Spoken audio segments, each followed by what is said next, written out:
Here's your news across Nevada. I'm Deanna O'Donnell.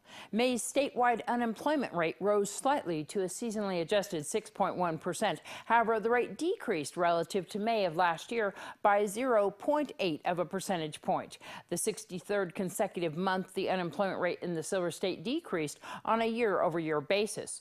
Over the month, payrolls decreased by a seasonally adjusted 3,800 jobs, the largest monthly decrease since September of 2010. Payrolls were expected to increase by 6,600, but 2,800 jobs were actually added, leading to the seasonally adjusted decrease relative to April. Job trends nationally were also weak in May. Weakness was concentrated in a single industry, administrative services, and underlying trends remain encouraging. The U.S. rate decreased from last month at 4.7%, 1.4 percentage points lower than the Nevada rate. This compares to a 4.4 percentage point differential at the height of the recession. The decline in the national rate was the result of a decline in the labor force. In Nevada, the labor force held steady during May. Over the course of the recovery, Nevada's labor force has grown markedly, suggesting that those seeking work are growing increasingly confident of their job prospects. On Friday, June 10th, the Nevada State Board of Health approved the community paramedicine agreements for 11 permitted emergency medical services. This action will allow these entities to provide community paramedicine services. EMS services who have their community paramedicine compliance agreements approved by the State Board of Health on June 10th of this year will be eligible for Medicaid reimbursement on July 1st.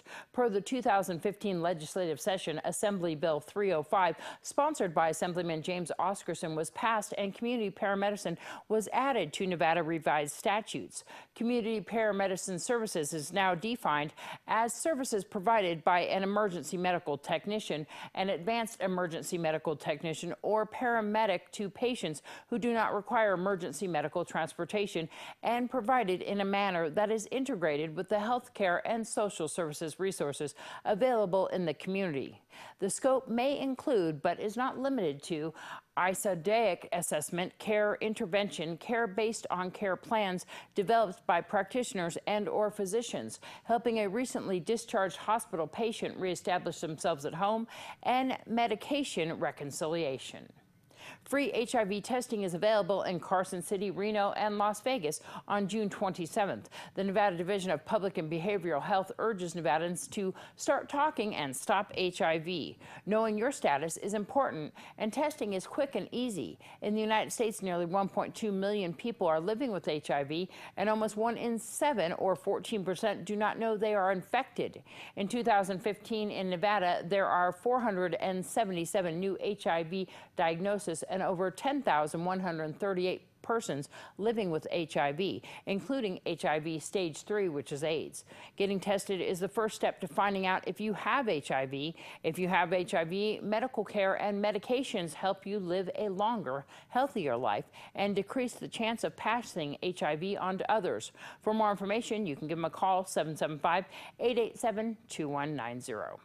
Monday, June 20th, the state of Nevada and the Nevada Department of Wildlife will join the American Eagle Foundation, U.S. Congress, and governors coast to coast in celebrating American Eagle Day to commemorate the United States national bird. The annual commemorative day celebrates the recovery of the majestic bald eagle from the brink of extinction. The selection of the bald eagle as the central image of the Great Seal of the United States by the Second Continental Congress on June 20th, 1782, and the American values, attributes, qualities, ideals, freedoms, and democracy and heritage that the bald eagle symbolizes. American Eagle Day has been resolved in the U.S. Congress a dozen times and proclaimed by governors in 47 states to date. Nevada Legal Services and Clark County Law Library are now offering a new free series of monthly classes from June through November. The topics include criminal record sealing and civil rights restoration, estate planning, probate for estates under $100,000, know your civil rights, and tenants' rights. Participants must call 702-455-4696 to register for the classes. I'm Deanna O'Donnell. That's your news across Nevada.